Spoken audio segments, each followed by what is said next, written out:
हम high speed train के खिलाफ नहीं है। 10-15 चमकती धमकती ट्रेन को दिखाकर आप पूरा इंफ्रास्ट्रक्चर, पूरा ढांचा खोखला करते चले जाएंगे, ये मंजूर नहीं। तो जो आम डब्बे होते हैं, जनरल डब्बे होते हैं, वो सांस लेने की जगह नहीं होती। प्रधानमंत्री, हम आप पर छोड़ते हैं, आप किसका इस्तीफा लेना चाहते हो, लेकिन ये देश उम्मीद करता है कि जिस तरह से लाल बहादुर शास्त्री जी ने, जिस तरह से नीतीश कुमार जी ने, जिस तरह से माधवराव जी सिंधिया ने इस्तीफा दिया था, आप भी अपने रेल मंत्री से इस्तीफा लेंगे। हमारी संवेदनाएं उन तमाम परिवारों को जिन्होंने अपने प्रियजनों को गंवाया है।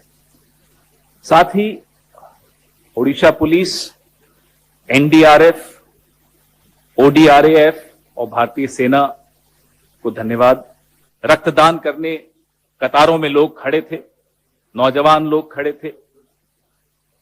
इससे यह पता चलता है कि एक राष्ट्र के तौर पर हम लोग कितने सजग, कितने संवेदनशील लोग हैं। लेकिन बड़े अफसोस की बात है कि हमारी सरकार उतनी संवेदनशील नहीं दिखती। प्रधानमंत्री जी, आपके रहते भारत की किस्मत के बारे में तो मैं कुछ नहीं कहूंगा, लेकिन आपकी किस्मत के बारे में 2 शब्द जरूर कहूंगा। आपने एक कवच अपने आसपास खड़ा कर दिया। वो कवच आपको सीएजी रिपोर्ट से बचाता है, वो कवच आपको प्राइम टाइम डिबेट से बचाता है, वो कवच आपको किसी भी तरह की पब्लिक स्क्रूटिनी, सार्वजनिक जांच से बचाता है। वो कवच देश की सीमाओं को नहीं बचाता, वो कवच ऑक्सीजन के लिए मारे मारे फिर रहे लोगों को नहीं बचाता, वो कवच रेल यात्रियों को नहीं बचाता, वो कवच सिर्फ और सिर्फ आपकी छवि को बचाता है। ऐसा कवच किसी सरकार को, किसी प्रधानमंत्री को कभी नहीं मिला। काश ये कवच रेल यात्रियों को भी मिलता। एक जमाना था जब लाल बहादुर शास्त्री जी जैसे लोग थे जिन्होंने इस्तीफा दिया, माधवराव सिंधिया जी ने इस्तीफा दिया एक रेल हादसे पर, नीतीश कुमार जी ने इस्तीफा दिया एक रेल हादसे पर।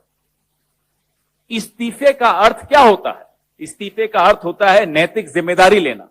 ना जिम्मेदारी दिखती है, ना नैतिकता दिखती है। आपको क्या उम्मीद है यहां से कोई इस्तीफा आएगा? हमें तो यह नहीं समझ में आ रहा हम इस्तीफा मांगे किससे। वो व्यक्ति जो एक छोटे से रेलवे स्टेशन की भी हरी झंडी दिखा के उद्घाटन करते हुए दिखता है, वो, या वो जो कल सुबह से अपनी पब्लिसिटी में लगे हुए हों, टोपी पहन के कैमरा लेकर घूम रहे हों, किसका इस्तीफा मांगे हम?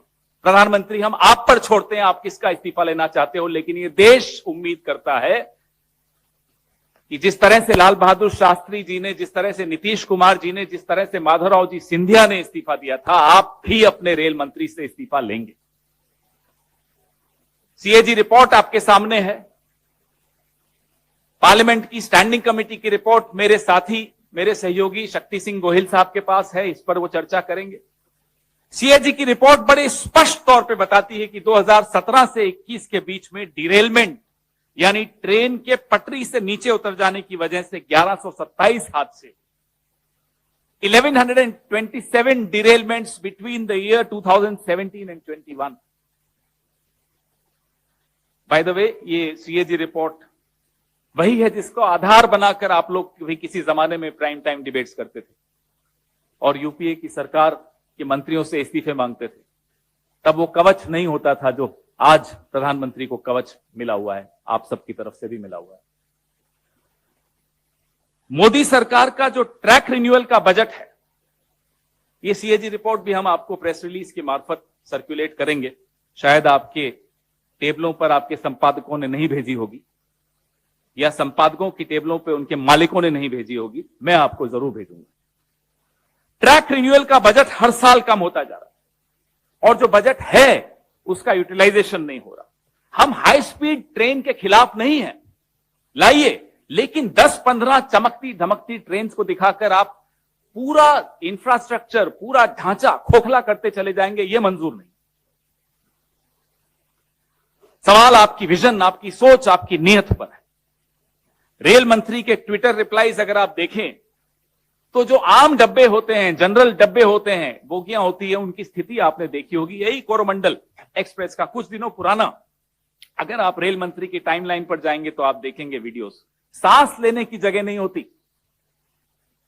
यह है असलियत।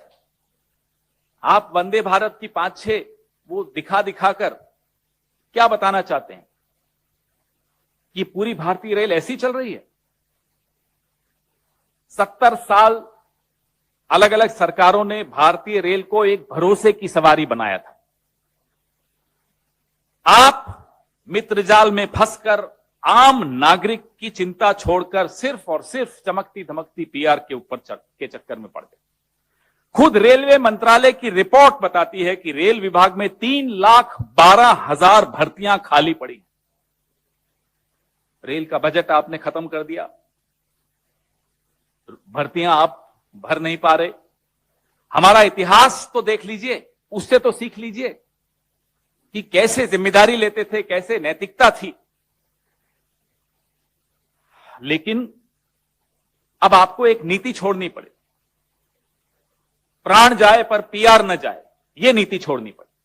अभी 9 फरवरी को शक्ति भाई और मैं अभी चर्चा ही कर रहे थे, 9 फरवरी को यह एक आंतरिक रिपोर्ट है जो ऐसा ही हादसा होते होते बचा, उसके पश्चात की रिपोर्ट है। ये रिपोर्ट भी मैं आपको सर्कुलेट कर रहा हूं, हस्ताक्षर हैं इस पे साउथ वेस्टर्न रेलवे के एजीएम के, principal chief operations manager South Western Railway. जब वो बता रहे हैं कि ये सिग्नलिंग जो इंटरलॉकिंग सिस्टम है इसमें खोट है, अगर जल्दी ही इस खोट को दूर नहीं किया जाए तो इस तरह के हादसे होते रहेंगे। 9 फरवरी को ये रिपोर्ट सर्कुलेट हुई रेलवे मिनिस्ट्री में। उसके पश्चात क्या कदम उठाए गए ये भी हम जानना चाहते हैं। इससे पहले कि शक्ति सिंह गोहिल जी स्टैंडिंग कमेटी की रिपोर्ट पे चर्चा करें, हमारे 3 सवाल। क्या प्रधानमंत्री जी इस सदी के सबसे भयावह रेल दुर्घटना की जिम्मेदारी लेंगे? नंबर 2, क्या प्रधानमंत्री जी अपने रेलवे मिनिस्टर श्री अश्विनी वैष्णव का इस्तीफा लेंगे?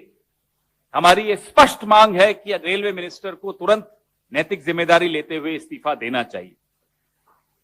सीएजी रिपोर्ट, पार्लियामेंट की स्टैंडिंग कमेटी रिपोर्ट, इन तमाम रिपोर्टों का, और ये 9 फरवरी की जो रिपोर्ट थी साउथ वेस्टर्न रेलवे की, इन सब रिपोर्टों पे जो सवाल उठते हैं, इन सवालों का जवाब प्रधानमंत्री जी की तरफ से कौन देगा? और मैं उम्मीद करता हूं कि सवाल आप उठाएंगे। माफ कीजिएगा अगर ये कवच प्रधानमंत्री जी के आसपास आप लोगों ने नहीं खड़ा किया होता तो ये सवाल बहुत पहले उठते, सीएजी रिपोर्ट्स के सवाल उठते। इस रिपोर्ट को कहीं ना कहीं छपते हुए हम देखते, इस पे चर्चा और डिबेट्स होती, तो शायद ये 288 लोग अपनी जान नहीं गंवाते। हमारा और आपका काम सरकार को जनता से बचाने का नहीं है, जनता को सरकार से बचाने का। अभी भी समय है, हम सबको ये जिम्मेदारी निभानी पड़ेगी, नहीं तो ये दुर्घटनाएं होती रहेंगी, लोगों की जान जाती रहेगी और यूं ही हम एक दूसरे को ढांढस बनाते रहेंगे।